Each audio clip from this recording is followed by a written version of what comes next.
Minamash ko na ang aking banana with the butter.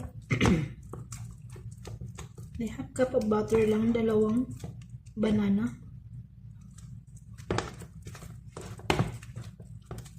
Lagyan natin ang dalawang iklog.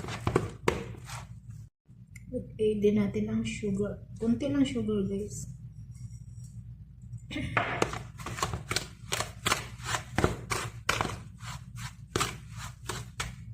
Ayan, kinakrak ko na ang aking egg.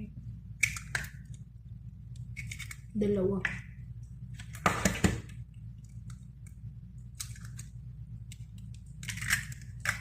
Alright. Tapos lagyan ko siya ng vanilla essence. A little bit. Diba? Nag-mix ang vanilla at saka banana.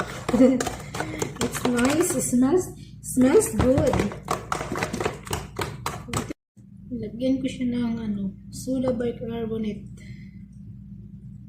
1 teaspoon lang.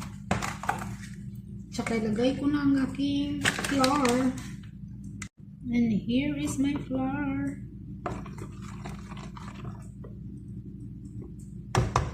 Lagyan pa natin yan ng isa pa.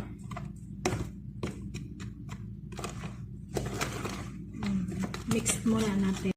Pangalawang glass ng flour. Mix lang natin. Lalagay ko na siya sa aking baking pan. Ayun.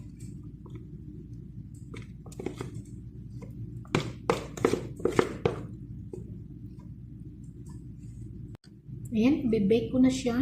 Lalagay na natin sa oven. Ayan guys, luto na ang aking banana cake. It's nice, nice, nice. Thank you for watching.